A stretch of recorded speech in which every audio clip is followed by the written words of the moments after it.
Okay, so welcome to Sound with our new live streaming going on ahead. My name is Joshua McCrae, and I'm going to be recording the Count of Monte Cristo over the next couple of months, and I'm going to try and do it live. Right now, we're about 20 hours into a 54-hour audiobook, so we're starting actually at chapter 34 called the Colosseum, and you get to watch how a audiobook narrator works in real time. Hopefully, I'll be doing this for the next couple of months, a couple of days a week when I'm not working on other audiobooks.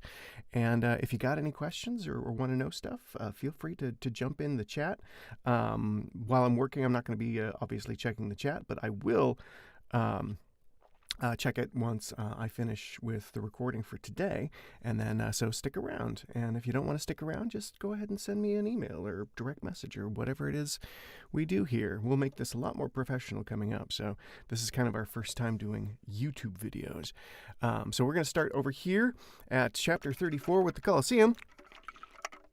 And if you're wondering why I didn't start with chapter 1, it's because I just had this idea recently, and I started doing it on Twitch. And that didn't quite work out. I'm just not cute enough. Although the cherry chapstick has a huge effect. So, now that we've got ourselves hydrated, and we've got our script in front of us, and we've got our Logic recording session just about ready to go, we are going to start. So, hold on to your hats. Here we go. Back to the beginning, and yeah.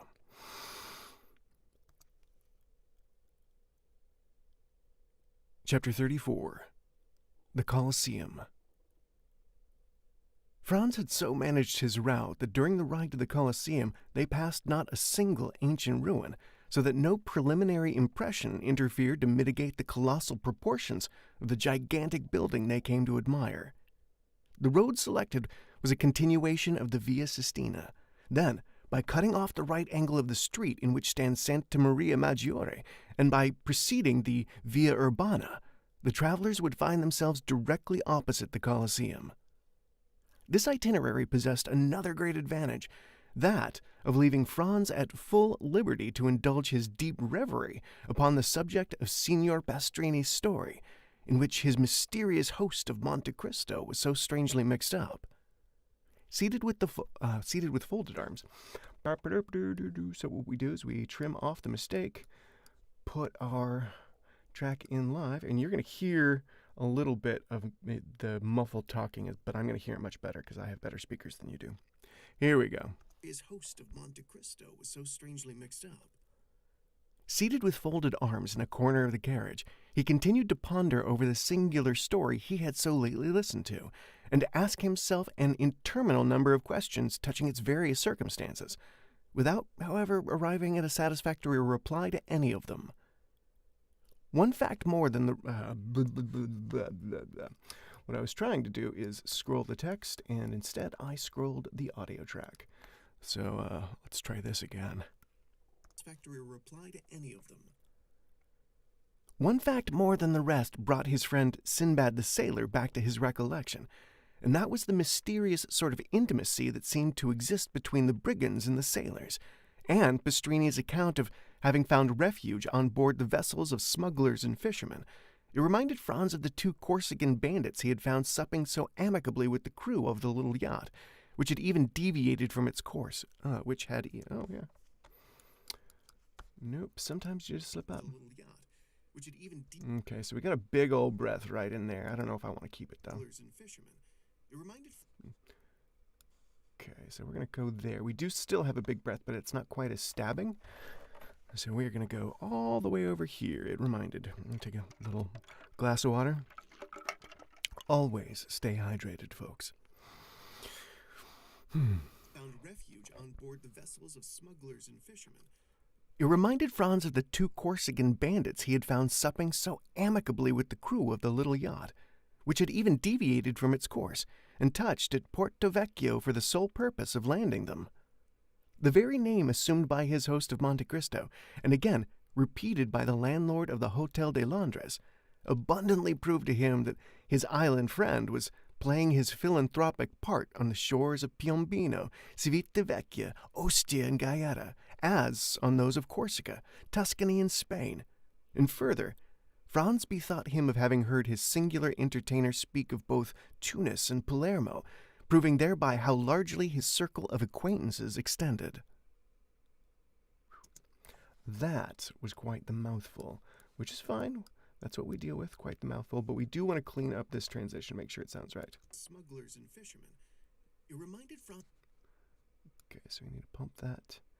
Pump you. We're just cleaning up the transition between the two tracks. Of smugglers and fishermen.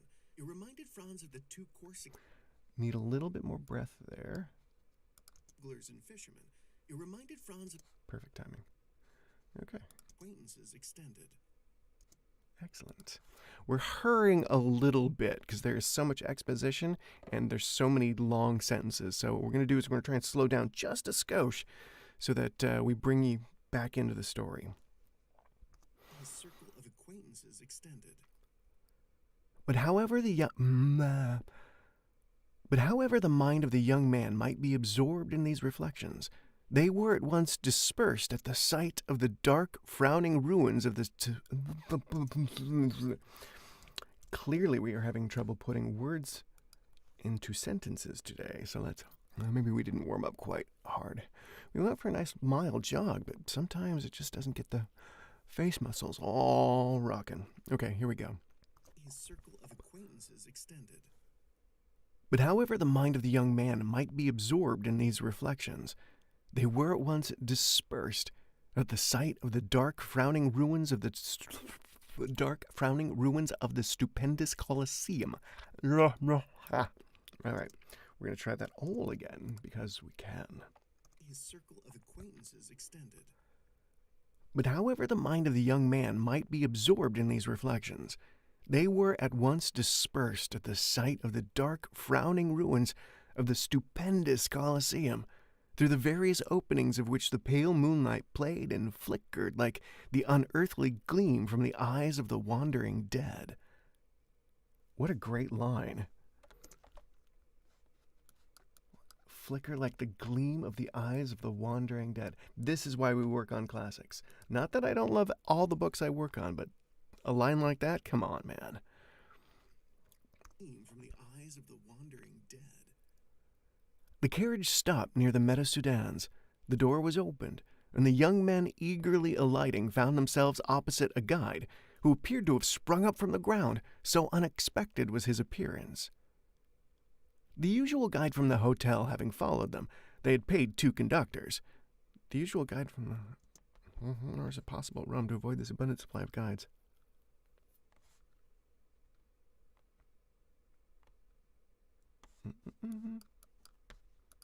Was his appearance. There's something unwieldy about that sentence, so we're just going to go through it real quick. The usual guide from the hotel having followed them, they had paid 2 conductors. Nor is it possible at Rome to avoid this abundant supply of guides.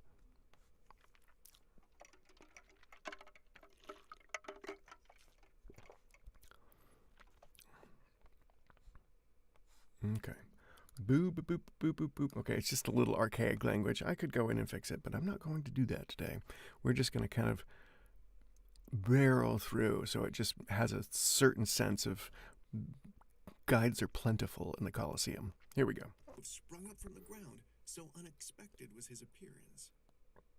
And of course we have to burp right as we hit record. Excuse us. All right. Sprung up from the ground, so unexpected was his appearance. The usual guide from the hotel having followed them, they had paid 2 conductors. Nor is it possible at Rome to avoid this abundant supply of guides.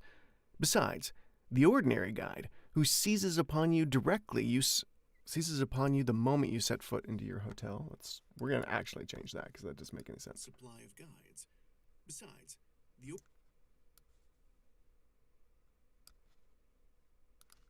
abundant supply of guides.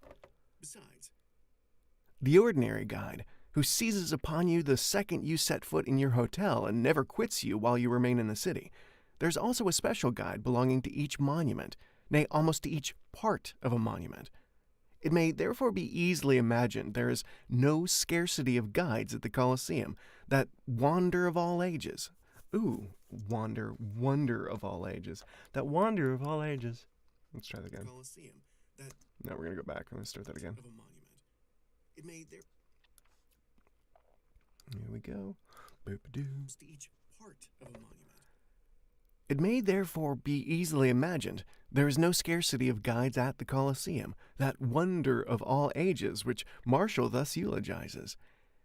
Let Memphis cease to boast the barbarous miracles of her pyramids, and the wonders of Babylon be talked of no more among us. All must bow to the superiority of the gigantic labor of the Caesars, and the many voices of fame spread far and wide the surpassing merits of this incomparable monument. As for Albert and Franz, they essayed not to escape from their Citronian tyrants, and indeed it would have been so much more difficult to break their bondage, as the guides alone are permitted to visit these monuments with torches in their hands. Thus, then, the young men made no attempt at resistance, but blindly and confidently surrendered themselves into the care and custody of their conductors. Franz had already made seven is the word we were looking for. Okay, so we had this big bombastic opening. We're going to bring it down now. And then hopefully we can record longer times without screwing up. Messing up is what I said. Care and custody of their conductors.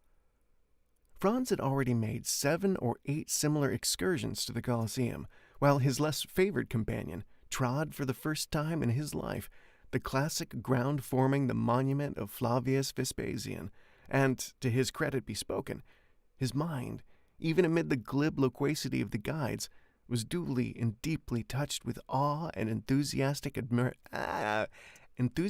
admiration of all he saw. Enthusiastic admiration of all he saw. His mind, even amid the glib loquacity of the guides, was duly. Let's chew that language just a little bit. Just a little bit. Chew that language just a little bit. Admiration, his mind, even amid the loquacity of the guides.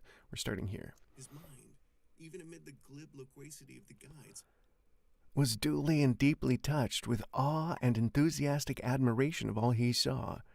And certainly no adequate notion of these stupendous ruins can be formed, save by such as has visited them, and more especially by moonlight, at which time the vast proportions of the building appear twice as large when viewed by the mysterious beams of a southern moonlit sky, whose rays are sufficiently clear and vivid to light the horizon with a glow equal to the soft twilight of a western clime.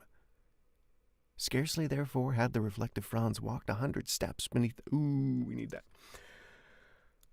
We ran out of breath mid-sentence, and like they say, narrating is breathing. equal to the soft twilight of a western clime. Scarcely, therefore, had the reflective Franz walked 100 steps beneath the interior porticos of the ruin, when abandoning Albert to the guides, who would by no means yield their prescriptive light, I had some goodness, but we are dehydrating, I can tell. Stuff is just dripping off us. The porticos of the ruin, when abandoning Albert to the guides, who would We're going to have to start that again.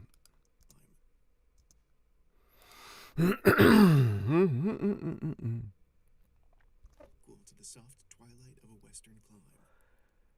Scarcely, therefore, had the reflective Franz walked 100 steps beneath the interior porticos of the ruin, when, abandoning Albert to the guides, who would by no means yield their prescriptive right of carrying their victims through the routine regularly laid down, and as regularly followed by them, but dragged the unconscious visitor to the various objects with a pertinacity that admitted of no appeal, beginning as a matter of course with the Lion's Den, the Hall of the Gladiators, and finishing with Caesar's Podium, to escape a jargon and mechanical survey of the wonders by which he was surrounded.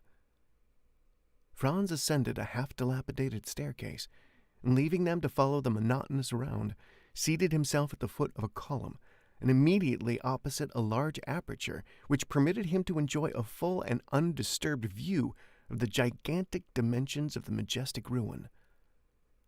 Franz had remained for nearly a quarter of an hour, perfectly hidden by the shadow of the vast column at whose base he had found a resting place, and from whence his eyes followed the motions of Albert and his guides, who, holding their torches in their hands, had emerged from a vomitorium at the opposite extremity of the Colosseum, and then again disappeared down the steps, conducting to the seats reserved for the Vestal virgins, resembling, as they glided along, some restless shades following the flickering glare of so many ignis fauci.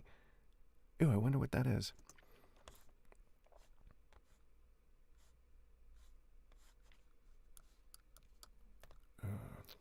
They glided along, some restless We'll leave it. shades following the flickering glare of so many ignis fauci. Okay, that's cool. We're walking it. We're working it good. Okay. So many ignis fauci. All at once his ear caught a sound resembling that of a stone rolling down the staircase opposite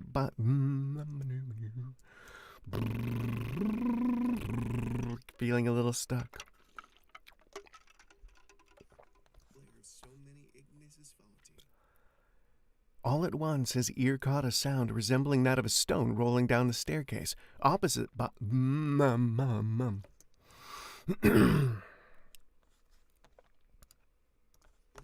many ignis fauci. All at once his ear caught a sound resembling that of a stone rolling down the staircase opposite the one by which he had himself ascended.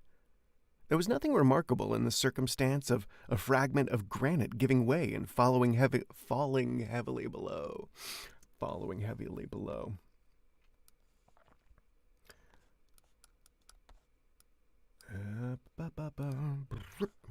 the one by which he had himself ascended.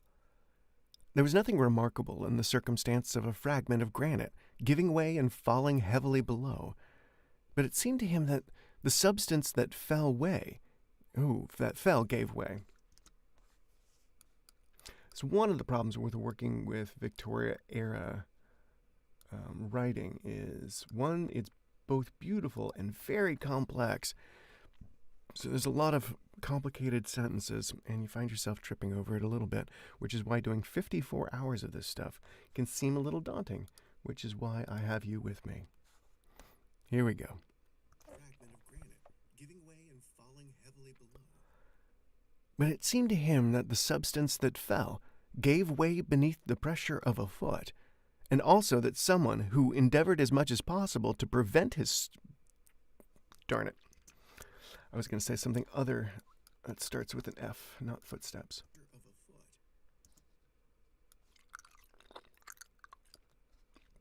foot.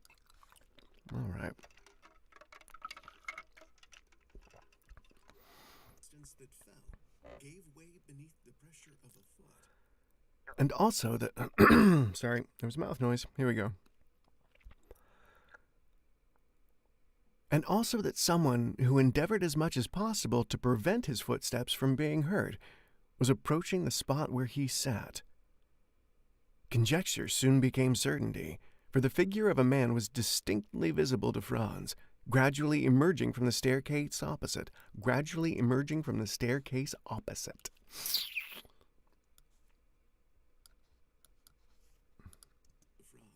gradually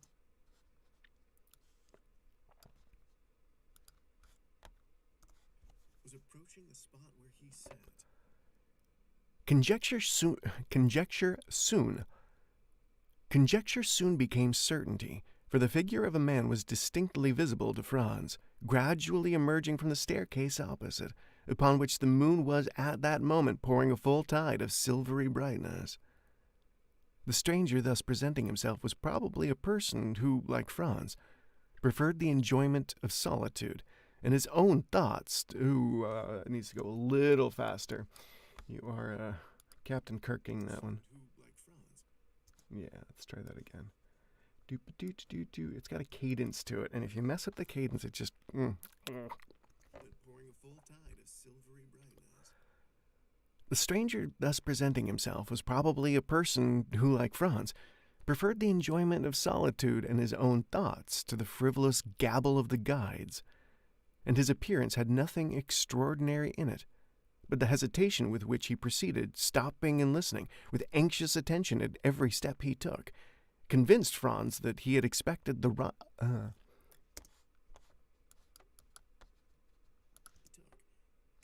Okay, we got a little breath there, but we're going to keep that little breath. We like that little breath. And listening with anxious attention at every step he took. It convinced Franz that he expected the arrival of some person. It convinced Franz that he expected the arrival of some person. By a sort of instinctive impulse, Franz withdrew as much as possible behind his pillar. About 10 feet from the spot where he and the stranger were.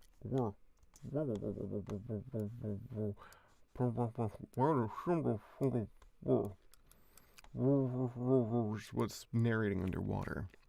Okay. As much as possible behind his pillar. About 10 feet from the spot where he and the stranger were, the roof had given way, leaving a large round opening through which might be seen the blue vault of heaven, thickly studded with stars. Around this opening, which had possibly for ages permitted a free entrance to the brilliant moonbeams that now illuminated the vast pile, grew a quantity of creeping plants, whose delicate green branches stood out in bold relief against the clear azure of the firmament, while large masses of thick, strong, fibrous shoots forced their way through the chasm and hung floating to and fro like so many waving strings. The person whose mysterious arrival had attracted the attention of Franz stood in a kind of half-light that rendered it impossible to distinguish his features, although his dress was easily made out. He wore a large brown mantle, one fold of which, thrown over his left shoulder,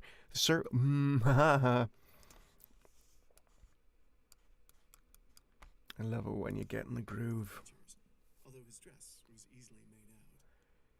He wore a large brown mantle, one fold of which, thrown over his left shoulder, served likewise to mask the lower part of his countenance, while the upper part was completely hidden by his broad-brimmed hat. The lower part of his dress was more distinctly visible by the bright rays of the moon, which, entering through the broken ceiling, shed their refulgent beams on feet. Refulgent? I'm going to skip the word refulgent. Entering through the broken ceiling. Shed. We like that breath there, though. We're going to keep that breath. Breathing is good. Breathing is good. Okay, here we go. Ba-doo-ba-doo. And we're cutting refulgent. Refulgent. We don't even know what that means. Rays of the moon, which, entering through the broken ceiling. Shed their beams on feet cased in elegantly made boots of polished leather, over which descended fashionably cut trousers of black cloth. From the imperfect means Franz had of judging, he could only come to one conclusion, that the person he was thus watching certainly belonged to no inferior station of life. Some few minutes had elapsed, and the stranger began to show manifest signs of impatience, when a slight noise was heard outside the aperture in the roof, and almost immediately a dark shadow seemed to obstruct the flood of light that had entered it, and the figure of a man was clearly seen gazing with eager scrutiny on the immense space beneath him. Then, as his eye caught Immense space beneath him. Scrutiny on the immense space beneath him. Then, as his eye caught sight of him in the mantle, he grasped a floating mass of thickly matted boughs and glided down by their help with two... Oh my god, okay. He's grabbing pond fronds and gliding down on air. Cool. Matted boughs and glided down.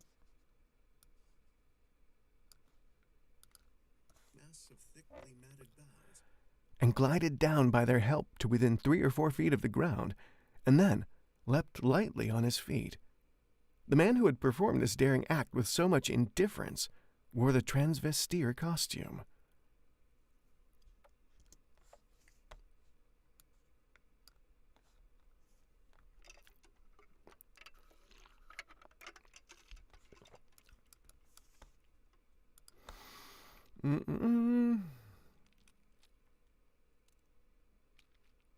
Okay. Difference transvestire costume. I beg your excellency pardon for keeping you waiting, said the man in the Roman dialect. But I don't think my many minutes after my time, 10 o'clock is just struck by the clock of St. John Lateran. Say not a word about Say not a word about being late. Struck by the clock of St. John Lateran. Say not a word of being late. Say not a word about being late. Struck by the clock of St. John Lateran. Say not a word about being late, replied the stranger in purest Tuscan. 'Tis I who am too soon. But even if you had caused me to wait a little while, I should have felt quite sure that the delay was not occasioned by any fault of yours. Your Excellency is perfectly right in thinking so, said the man. I came here direct from the castle of St. Angelo, and I had an immense deal of trouble before I could get a chance to speak to Beppo. And who is Beppo? Oh, Beppo is employed in the prison, and I give him so much a year to let me know what is going on within His Holiness's castle. Indeed, you are a provident person, I say. Why, you see, no one knows what may happen. Perhaps some of these days... Indeed,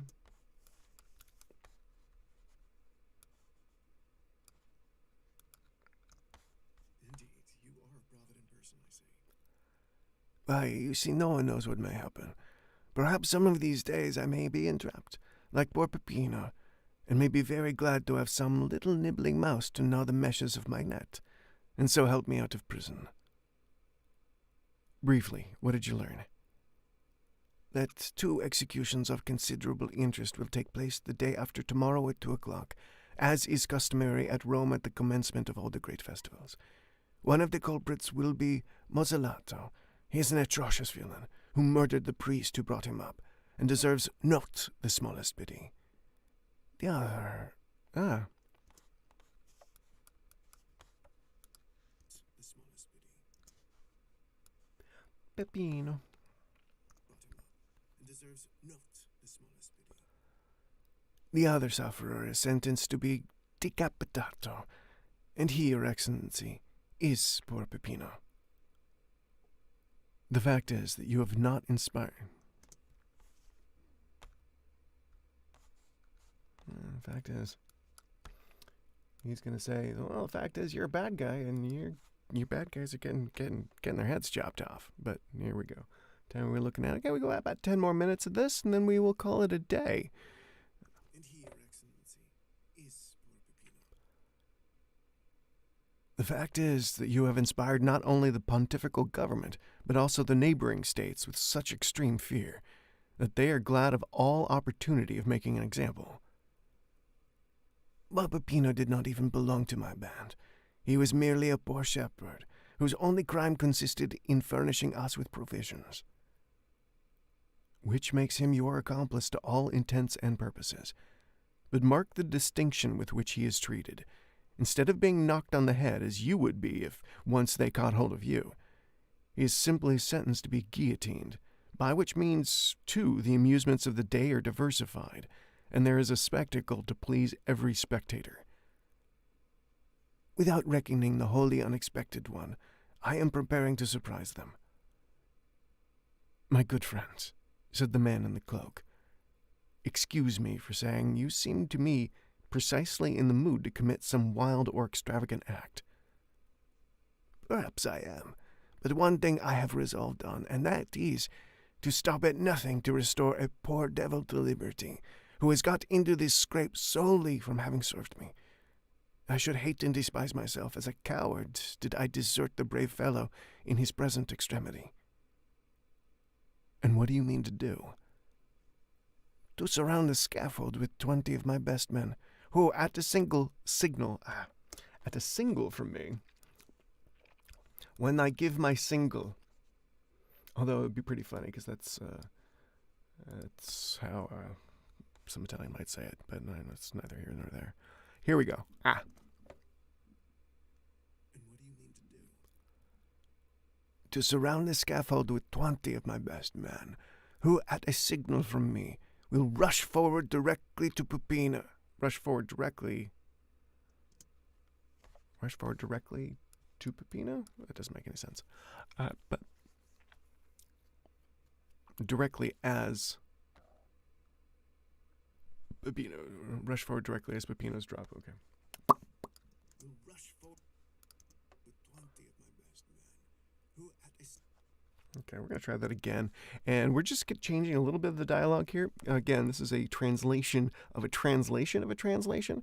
And it was pretty much stolen free off the internet, free royalties, so I can actually do this without getting in trouble. And sometimes the dialogue doesn't make sense or has been edited weirdly. And sometimes the transfer from the PDF to a word processing document cuts things weird. So when I find things that don't quite make sense, I feel perfectly fine going in and editing them directly as Peppino is brought for execution. Going in and editing them in order to make sure that it's clarity for the listener. Because if you don't know what I'm saying, then what is the point? And because it's a translation of a translation, it's not like I'm changing Shakespeare. I've changed Shakespeare before too, but it's neither here nor there. Here we go. And what do you mean to do? To surround the scaffold with 20 of my best men, who, at a signal from me, will rush forward directly as Peppino is brought for execution, and, by the assistance of their stilettos, drive back the guard and carry off the prisoner. That seems to me as hazardous as uncertain, and convinces me that my scheme is far better than yours. And what is your Excellency's project? Just this. I will so advantageously bestow 2,000 piastres that the person receiving them shall obtain a respite till next year for Peppino, and during that year another skillfully placed 1,000 piastres will afford him the means of escaping from his prison. And do you feel sure of succeeding? Excuse me, exclaimed the man in the cloak, suddenly expressing himself in French. What did your Excellency say? Inquired the other. I said, my good fellow, that I would do more single-handed by the means of gold than you and all your troop could effect with stilettos, pistols, carbines, and blunderbusses included. Leave me then to act and have no fears for the result. At least there can be no harm in myself and party being in readiness, in case your Excellency should fail. None whatever. Take what precautions you please, if it is any satisfaction to you to do so, but rely on my obtaining the reprieve I seek. Remember, the execution is fixed for the day after tomorrow, and that you have but one day to work it in. And what of that? Is not a day divided into 24 hours, each hour into 60 minutes, and every minute subdivided into 60 seconds? Now, in 86,400 seconds, very many things can be done. And how shall I know whether your Excellency has succeeded or not? Oh, that is very easily managed. I have engaged the 3 lower windows of the Café Rospoli. Should I have attained the...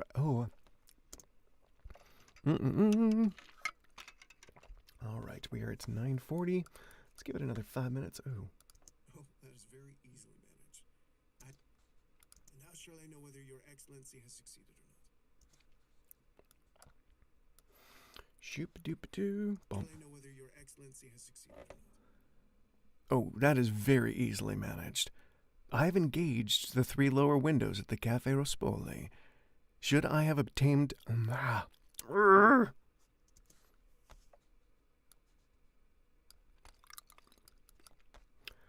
This is what we do before breakfast. We should have had more bigger breakfast, but it makes your belly grumble, so it's give or take. Here we go. I've engaged the 3 lower windows at the Café Rospoli. Should I have obtained the requisite pardon for Peppino, the 2 outside windows will be hung with yellow damasks, and the center with white, having a large cross in red marked on it. And whom would you employ to carry the reprieve to the officer directing the execution? Send one of your men, disguised as a penitent friar, and I will give it to him. His dress will procure him the means of approaching the scaffold itself, and he will deliver the official order to the officer, who, in his turn, will hand it to the executioner. In the meantime, It will be as well to acquaint Peppino with what we have determined on, if it only be to prevent his dying of fear or losing his senses, because in either case a very useless expense will have been incurred." "Your Excellency," said the man, "you are fully persuaded of my entire devotion to you, are you not?" "Nay, I flatter myself that there can be no doubt of it. He is kind of a little bit of an arrogant bastard sometimes. Okay, here we go. You are fully persuaded of my entire devotion to you, are you not?" "No, I flatter myself that there can be no doubt of it," replied the cavalier in the cloak. "Well, then, only fulfill your promise of rescuing Peppino, and henceforward you shall receive not only devotion, but the most absolute obedience from myself and those under me that one human being can render to another." "Have a care how far you pledge yourself, my good friend, for I may remind you of your promise at some perhaps not very distant period, when I, in my turn, may require your aid and influence." "Let that day come sooner or later. Your Excellency will find me what I have found you in this very... Sometimes you just forget what you're saying. You have no idea. The words do not make sense. So let's roll over that one more time. Let that day come sooner or later. Sooner than later. That makes a lot more sense. Sooner than later. Your Excellency will find in me what I have found you in this my heavy trouble. And if from the other end of the world you but write me word to do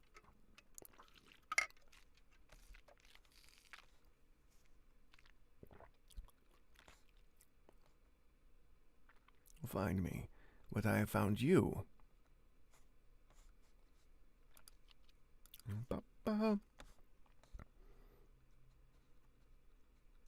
As I have found you.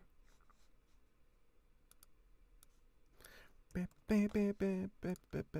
probably should have done this ahead of time, but I didn't. May require your aid and influence. Let that day come sooner rather than later, Your Excellency. You will find me as I have found you in this my heavy trouble.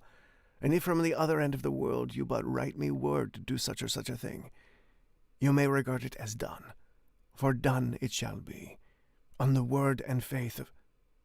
Hush, interrupted the stranger. I hear a noise. These some travelers who are visiting the Colosseum by torchlight.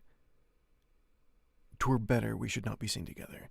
Those guides are nothing but spies, and might possibly recognize you.